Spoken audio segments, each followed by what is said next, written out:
Merhaba arkadaşlar, kanalıma hoş geldiniz. Bugün Başak Burcu ayına doğanlar için, yükselen Başak Burcu için tarot açılımı yapıyorum. Arkadaşlar açılımımız sizin aklındaki kişi ilgili açılım olacak. Aklındaki kişi sana karşı duyguları, düşünceleri öğreneceğiz. İlişkinize, perspektiflere ve tabii ki bakalım aklındaki kişiyi şu an hayatınızda belki aklındaki kişi mesela ilişkinize bir seviyeye gelmediyseniz o aklındaki kişi hayatında neler yaşıyor bakalım. Evet, şimdi niyet ederken arkadaşlar Başak Burcu aklındaki kişi 3 kez isim söyle, enerji buraya gelsin. Evet, Başak Burcu niyet ediyorum, yükselen Başak Burcu niyet ediyorum ve izleyicilerim, abonelerime niyet ediyorum. Ve her izleyicine şifa olsun, hayırlar vesile olsun arkadaşlar. Avalıp verme, denge unutmayalım. Beğeni olarak destek bir kanalıma destek olarak. Şimdi bakalım Başak Burcu sen ve aklındaki kişi. Başak Burcu aklındaki kişi sana karşı duyguları bakalım. Duyguları nedir? Duyguları, hisleri. Bakalım seni düşünüyor mu? Ne düşünüyor? Senin hakkında neler düşünüyor? Ve insan olarak seni nasıl görüyor? Onun için sen onun için nedirsin? Nasıl bir değeri var? Şimdi bakalım aklındaki kişi hayatında neler var? Neler yaşıyor? Bakalım bilmeyen aklındaki kişi hayatında ne geçiyor bilmeyenler varsa ona için. Tabii ki evlisiniz. Demek ki eşinin hakkında bazı şeyler biliyorsunuz ama evli olmayanlar için belki uzakta olanlar için bakalım neler yaşadığını bu aklındaki kişi. Şimdi bakalım ilişki perspektifleriniz arkadaşlar. İlişkinize perspektifleri. Bu ilişki perspektifleri herkesin geçerli. Evli olanlar, bekar olanlar, ilişkisi olanlar için geçerli. Bakalım ilişkinize perspektifleri. İlişki perspektifleri. Geleceğine dair perspektifleri ne olabilir? İlişkinize nasıl sonuçlanabilir bakalım. Sonucu. Evet bakalım şimdi duyguları nedir? Adalet kartı. Adalet kartı ne demek arkadaşlar? Bu ne demek? Aklındaki kişi sana karşı çok fazla duygusu olduğunu zannetme bak.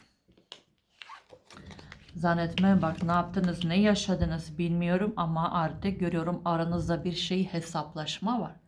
Aklındaki kişi sende bir hesap mı sormak istiyor ya da sen ondan hesap sormak istiyorsunuz. Görüyorum artık bir soğuma var birbirinize karşı.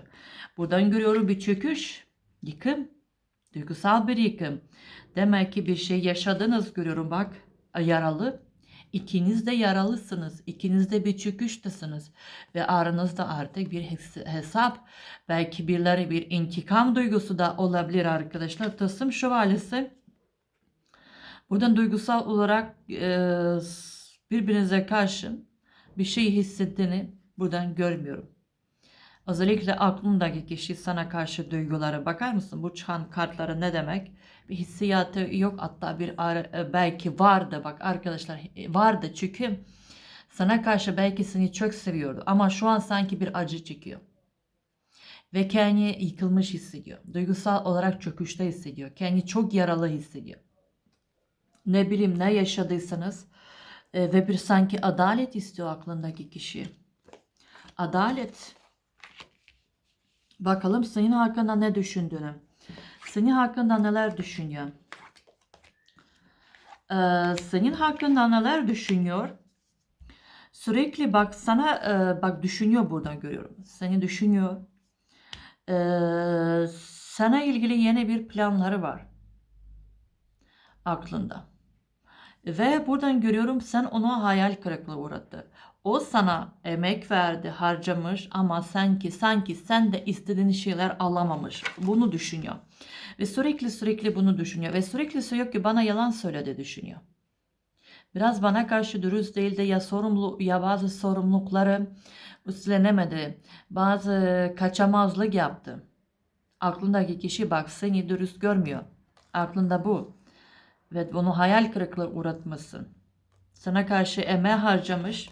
Öyle bak aklında bu. Senin hakkında bu düşünüyor. Ya da kader çaskı. Evet. İkinize bir kadersel bağ olarak var olarak düşünüyor. Bir aranızda bir bağ var. Onu düşünüyor. Ama diyor ki bu bazı aranızda ne yaşadıysanız kılıç yedilisi diyor ki birbirinize karşı ya dürüst değildiniz ya da bazı olmazsa gerektiği sorumlulukları üstlenemezse gerektiği durumları üstlenemediniz ya da kaçamazlığı yaptınız. Ve bundan dolayı ikiniz buradan sanki hayal kırıklığı yaşadınız. İnsan olarak seni nasıl görüyor bakalım. İnsan olarak seni nasıl görüyor?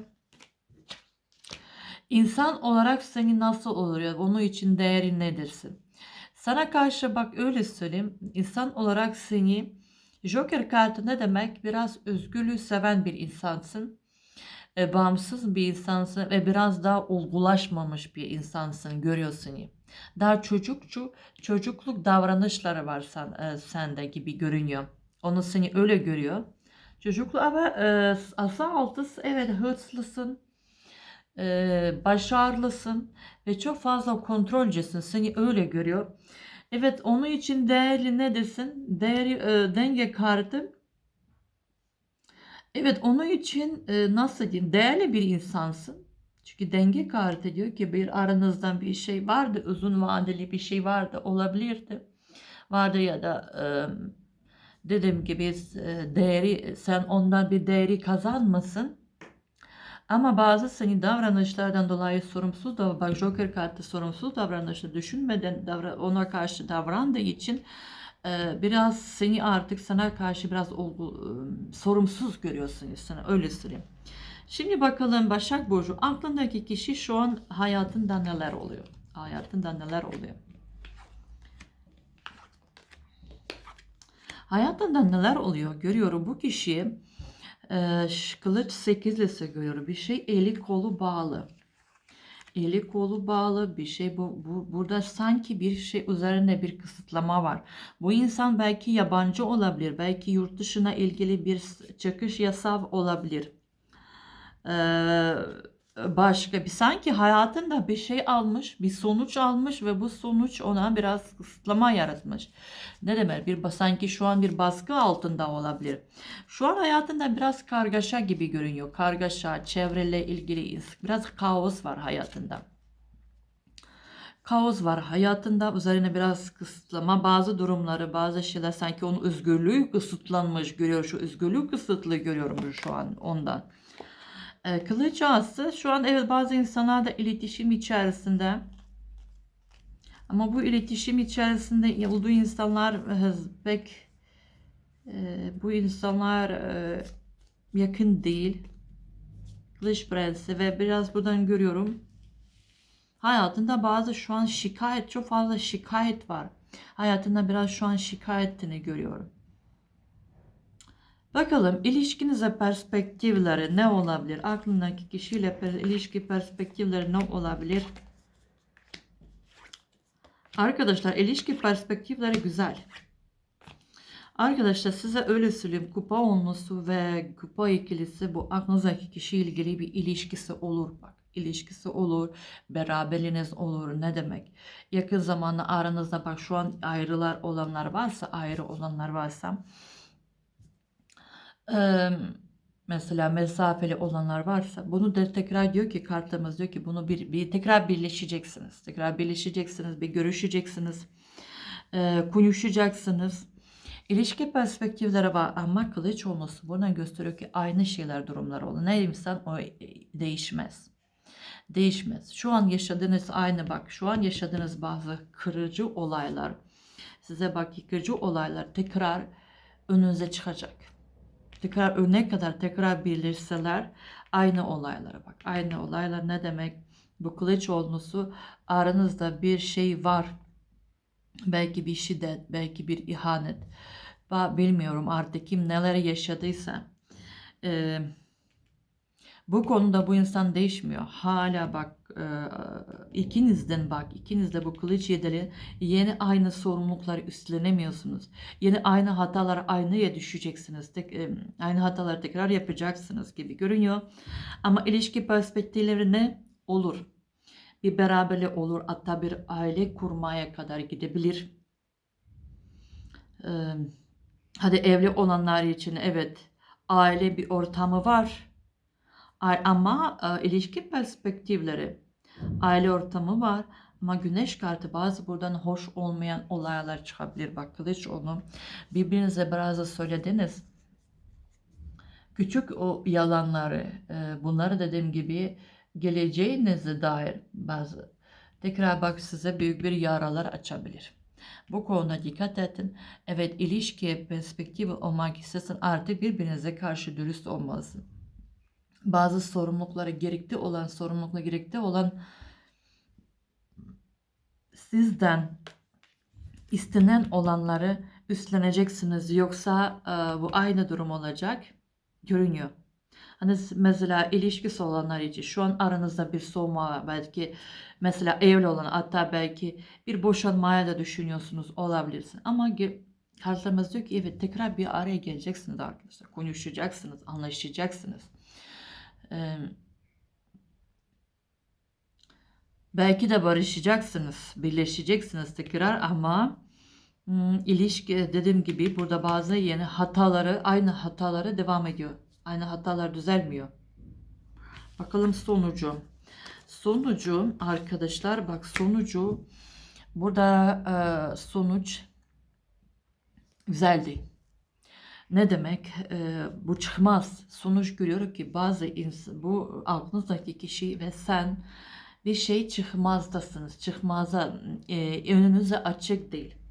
Ne demek? Çünkü bak ermiş kartı şu an artık bir düşün hani ilişkisi olan olmayanlar için söylüyorum. Aklınızdaki kişi bir düşünün sizin için doğru mu bir kişi? Birazcık bir sorgulayın. İlişkinizi sorgulayın. Çünkü görüyorum ermiş kartı diyor ki sonuç yalnızsınız. Evet belki yanında insan var ama bu insan ya anlaşamıyorsunuz ya da ne diyeyim birbirinize artık bir şey heyecan, bir aşk, bir sevgi yitirmişsiniz. Belki var bak ikiniz de belki aynı evde yaşıyorsunuz ama iki yabancı gibisiniz. Aranızda iletişim sorunu var buradan görüyorum. Özellikle birbirinize karşı enerji sorunu var. Artık bir ilgisizlik görüyorum burada. Ve bu aslında neden böyle durum diyor ilerlemez. Böyle bir yere varamazsınız diyor burada Başak Burcu.